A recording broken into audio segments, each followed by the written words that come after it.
Welcome back to another edition of Keg Tap Reviews. Today on tap we have Ballast Point's Dorado Double IPA.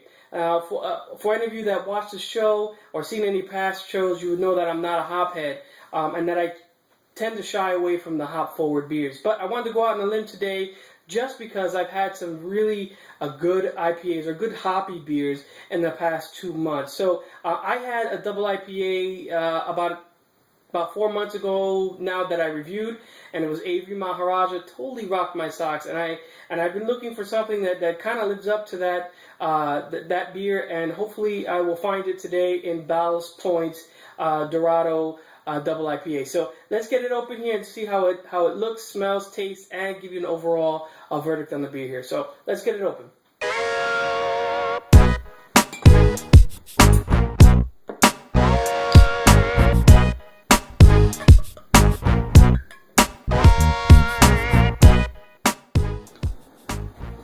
The beer pours a golden amber color with about an inch's worth or 1 finger's worth of head. The head dissipates fairly quickly. There's some nice carbonation coming off the bottom of the glass. Overall, this is just a nice classic West Coast style IPA. So let's go ahead and put this to our nose and see what we come up with here. Alright, so I have it poured. Let's go ahead and give it a smell. Wow, that smells great. You get this tropical fruit like a passion fruit, or just that smells. I want to drink this. This is really good. So what I get is like a passion fruit, a little earthiness in there. You can smell. It just smells sweet, citrusy, and it smells like grapefruit, passion fruit type of deal. It's just an awesome smell. Yeah, that's good. Alright, so let's give it a taste and see what we'll come up with here. Cheers!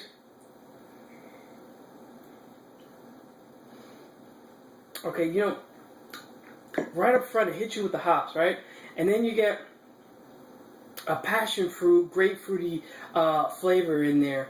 It's a very good carbonation. I mean, it's really coating my palate. Something that I look for more in the Belgian beers, but this is doing a good job. It's more of a medium type of, not a stout, not as thick as a stout, not as light as a pale ale or something like that, but it's really good in terms of that, that mouthfeel.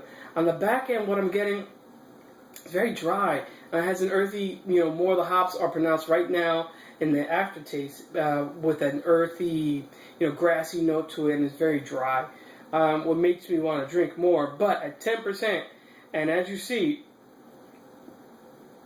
I need to chill a little bit because you taste the alcohol in the aftertaste, but it's not in your face. It doesn't make you cringe or anything like that. So overall, what would I give this beer? Because that's what we're here for, right? That's what I'm here to do.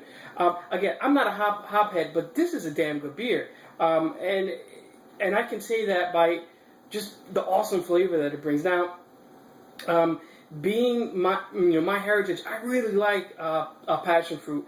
From where I'm from, they call it parcha. In some more Latin American countries, they call it maracuya. And this has a very similar passion fruit flavor to it, which I really enjoy. And it's not too sweet, but it's just sweet enough for those hops not to like knock me down and not want to drink anymore. I was afraid that this was going to do that, but it did not. So overall, what I'm going to give this beer, I'm going to go ahead and give this beer as an A. I would drink this again. It's not as good as the Avery Maharaja, but it's damn good. And this is really redefining what double IPA or IPAs are in general for me. If they keep up like this, I have a really good drunk future ahead of me. So, cheers, guys, and I hope you enjoy the beer as much as I do if you ever get your hands on some.